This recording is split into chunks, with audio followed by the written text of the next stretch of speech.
आज की वीडियो में हम जानने वाले हैं कि 12 भावों के कारक ग्रह कौन-कौन से होते हैं। सबसे पहले लग्न की बात कर लेते हैं कि लग्न में कौन से ग्रह कारक माना जाता है। तो लग्न में जो कारक ग्रह माना जाता है, यह माना जाता है सूर्य। इसका अर्थ है कि अगर आपकी कुंडली में सूर्य लग्न में स्थित है, तो यहाँ पे जो है सूर्य कारक ग्रह माना जाता है। सूर्य अपनी दशा अंतर्दशा में आपका जो है, जैसे सरकार से संबंधित जो कार्य अटका है, ये बनेगा यहाँ पे आपका। और इसके अतिरिक्त आपको जो है इस अंतराल में सूर्य की महादशा या अंतर्दशा में भूमि भवन का लाभ होता है। और साथ ही कुछ यहाँ पे सावधानियाँ भी आपको बरतनी होती हैं इस समय अंतराल में, जब भी जो है सूर्य की महादशा या अंतर्दशा आती है। तो कारक ग्रह का अर्थ है कि ये ग्रह अपने दशा या अंतर्दशा में आपको विशेष प्रभाव दिखाता है इस भाव से संबंधित। तो जैसे लग्न में है यहाँ पे, तो लग्न में अगर सूर्य उपस्थित है आपके, तो यह आपको जो है जैसे सरकार से संबंधित बेनिफिट या अपने जो शरीर का है, अपने मतलब शरीर के जो स्वास्थ्य का है, तो यहाँ पे जो है ये आपको लाभ दिलाएगा। लेकिन थोड़ा बहुत आपको यहाँ पे परेशानियाँ इसमें देखने को मिल सकती हैं। मूल रूप से सूर्य जो है आत्मा का कारक होता है, तो ये आपकी जो है आत्मविश्वास को मजबूत करेगा अगर सूर्य आपका लग्न में स्थित है। वहीं अगर बात कर लें दूसरे भाव की, तो दूसरे भाव में जो कारक ग्रह बनता है, यह बनता है बृहस्पति। बृहस्पति जो है दूसरे भाव का कारक ग्रह बनता है। इसका अर्थ है कि बृहस्पति की दशा अंतर्दशा में आपको शिक्षा, धन से और ज्ञान, तर्क, इससे संबंधित आपको जो है लाभ यहाँ पे देखने को मिलेगा बृहस्पति की दशा अंतर्दशा में। तो यहाँ पे जो है मूल रूप से धन भाव में बृहस्पति स्थित है, तो यहाँ पे बृहस्पति की दशा अंतर्दशा में आप अपने ज्ञान के द्वारा अधिक धन जो है अर्जित करोगे और उसको जो है संग्रह आप कर पाओगे। वहीं अगर बात करें तृतीय भाव की, तो तृतीय भाव में जो कारक ग्रह बनता है, यह बनता है मंगल। मंगल जो है आपका पराक्रम भाव में, पराक्रम भाव का कारक ग्रह बनता है पराक्रम भाव में। तो इसका अर्थ है कि मंगल की, अगर मंगल आपके तृतीय भाव में स्थित है, तो मंगल की दशा अंतर्दशा या फिर जो भी दशा चलती है गोचर में, आपको जो है अपने पराक्रम से लाभ देखने को मिलेगा।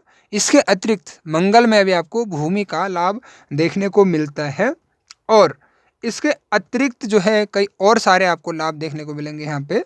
तो पराक्रम भाव में भी मंगल, पराक्रम भाव का जो कारक ग्रह बनता है वो जो है मंगल बनता है। चतुर्थ भाव की ओर आ जाते हैं। चतुर्थ भाव में चंद्रमा और बुध जो है कारक ग्रह बनते हैं। चंद्रमा और बुध, इसका अर्थ है अगर आपके जो है चतुर्थ भाव में चंद्रमा या बुध स्थित है, तो इन दोनों की महादशा में, सपोज चंद्रमा आपके चतुर्थ भाव में उपस्थित है, तो चंद्रमा की महादशा में आपको जो है कुछ भय अवश्य सताएगा, लेकिन इसके अतिरिक्त आपको इससे संबंधित लाभ भी देखने को मिलेगा। कहा जाता है कि चंद्रमा अगर चतुर्थ भाव में है, तो बाल्यकाल में आपको धन की प्राप्ति अच्छी हो जाती है, क्योंकि यहाँ पे चंद्रमा कारक ग्रह माने जाते हैं। और दूसरा यहाँ पे ये जो है माता का भाव भी होता है, तो यहाँ पे जो है चंद्रमा पूर्ण रूप से आपको लाभ प्रदान करेंगे। और साथ ही इसके साथ चंद्रमा यहाँ पे अगर उपस्थित है, तो आपको जो है मानसिक भय देखने को मिलेगा। बुध अगर यहाँ पे आपके उपस्थित हैं चतुर्थ भाव में, तो बुध जो है आपको विद्या, वाणी और ज्ञान से संबंधित लाभ यहाँ पे प्रदान करेंगे। और चतुर्थ भाव में होने के कारण यह आपको जो है अपने बुद्धि के कारण जो है प्रॉपर्टी वगैरह में आपको लाभ दिलाएंगे। और जो, क्योंकि चतुर्थ भाव जो है भूमि का भी भाव होता है प्रॉपर्टी वगैरह का, तो यह आपको जो है इस अपने महादशा अंतरदशा में विशेष तौर पे लाभ दिलाएंगे। अब बात कर लेते हैं पंचम भाव की। तो पंचम भाव में कारक ग्रह बनता है बृहस्पति। बृहस्पति अगर पंचम भाव में आपके उपस्थित है तो बृहस्पति की दशा अंतरदशा में पुनः आपको जो है यहाँ पे, अभी अगर पंचम भाव में है तो आपको ज्ञान की जो है प्राप्ति होगी और कई बार आपको जो है सीखने को मिलेगा, क्योंकि बृहस्पति ज़्यादातर जो है ज्ञान का कारक माना जाता है अधिकतर मामलों में। इसके अतिरिक्त आपको जो है संतान से संबंधित लाभ यहाँ पे देखने को मिलेगा बृहस्पति की दशा अंतरदशा में।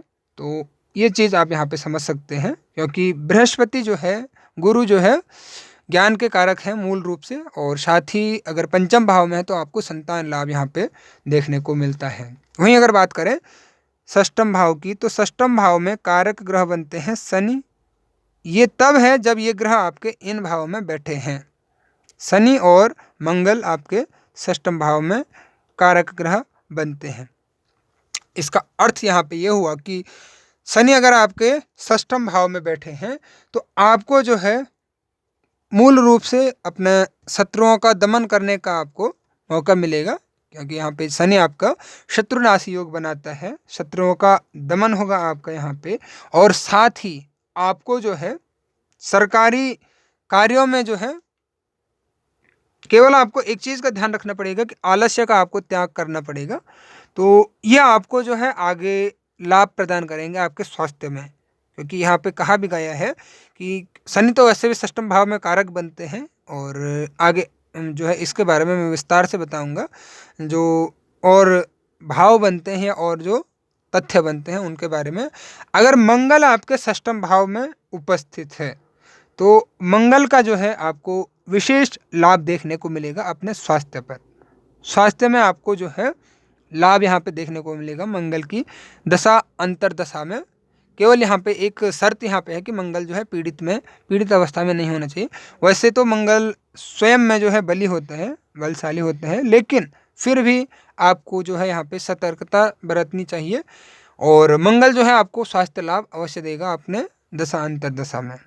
अब अगर बात करें सप्तम भाव की, तो सप्तम भाव का जो कारक ग्रह बनता है यह है शुक्र। तो शुक्र जो है अगर आपके सप्तम भाव में उपस्थित है तो यह आपको अपनी दशा अंतरदशा में विशेष तौर पे जैसे शुक्र जो है विवाह का कारक माना जाता है, और सप्तम भाव भी जो है विवाह का ही भाव माना जाता है। तो यह आपको इस समय अगर शुक्र आपके सप्तम भाव में उपस्थित है तो यह आपको शुक्र की महादशा अंतरदशा में विशेष लाभ दिलाएगा विवाह से संबंधित। अब अगर अष्टम भाव की तरफ आ जाते हैं, अष्टम भाव में कारक ग्रह बनता है शनि। शनि अगर आपके अष्टम भाव में उपस्थित हैं तो आपको एक चीज़ का ध्यान रखना पड़ेगा। हालांकि यहाँ पे ये आयु का भाव माना जाता है, और शनि एक तो यहाँ पे कारक बनते हैं, लेकिन दूसरा यहाँ पे एक और बात आ जाती है कि यहाँ पे आपको थोड़ा विशेष ध्यान देना पड़ता है, क्योंकि अगर आप आलस्य का त्याग करते हैं तो शनि तभी आपको यहाँ पे लाभ दिलाते हैं। क्योंकि शनि अगर आपके अष्टम भाव में है तो आपको विशेष तौर पे इस चीज़ का ध्यान रखना पड़ेगा कि जुआ और मदिरापान से आपको दूर रहना चाहिए। तो तब जाके आपको थोड़ा सा यहाँ पे लाभ मिल पाएगा शनि के अष्टम भाव में। शनि जो है अगर आपके अष्टम भाव में उपस्थित है तो इस चीज़ का आपको ध्यान रखना पड़ेगा।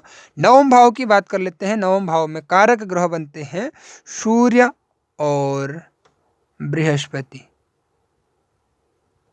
बृहस्पति जो है नवम भाव में कारक ग्रह बनते हैं सूर्य और बृहस्पति, यानी कि इनकी दशा अंतरदशा में आपको भाग्य से संबंधित काफ़ी बढ़िया जो है लाभ देखने को मिलेगा। भाग्योदय की संभावना आपके यहाँ पे होगी। भाग्य आपका यहाँ पे प्रबल रहेगा जब इनकी दशा और अंतरदशा चलती है। इनमें से अगर कोई भी ग्रह आपके नवम भाव में उपस्थित है तो दसम भाव की तरफ आ जाते हैं।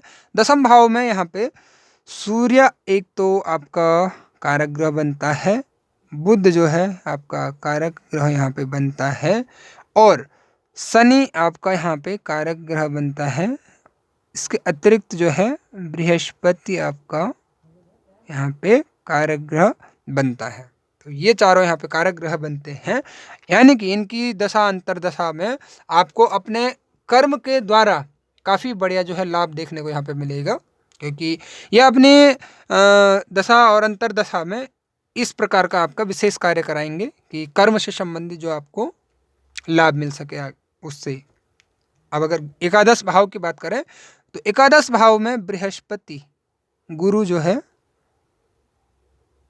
कारक ग्रह माना जाता है। अगर आपके एकादश भाव में बृहस्पति है तो यह आपको जो है अपनी गुरु की महादशा अंतरदशा में आपको धन से संबंधित, और क्योंकि ये आय का भाव भी माना जाता है, तो आय से संबंधित और इसके अतिरिक्त जो है आपको, क्योंकि बृहस्पति की सप्तम दृष्टि आपके ज्ञान भाव पे पड़ती है, तो यहाँ पे आपको ज्ञान के अतिरिक्त जो है आय के स्रोत बनेंगे बृहस्पति की दशा और अंतरदशा में। अब आ जाते हैं द्वादश भाव की तरफ। द्वादश भाव में जो है शनि जो है आपका कारक ग्रह बनता है। इसका अर्थ है कि शनि की महादशा अंतरदशा में आपको जो है अपने खर्चे को अगर आप सही से उपयोग करते हैं तो यहाँ पे आपको इन्वेस्टमेंट का विशेष लाभ देखने को मिलेगा, क्योंकि ये व्यय का भाव होता है। और यहाँ पे अगर आप सोच समझ कर खर्चा करते हैं, क्योंकि शनि आपके यहाँ पे कारक ग्रह बनते हैं, तो ये आपको अच्छे रिटर्न यहाँ पे प्रदान करते हैं। तो ये सभी जो है कारक ग्रह माने जाते हैं सभी भावों के, जो भी मैंने यहाँ पे आपको दर्शाए हैं। उम्मीद करता हूँ आपको पूर्ण रूप से समझ में आ गया होगा। फिर भी अगर आपका कोई प्रश्न रह जाता है तो आप हमें कमेंट में पूछ सकते हैं। वीडियो देखने के लिए आपका बहुत बहुत धन्यवाद।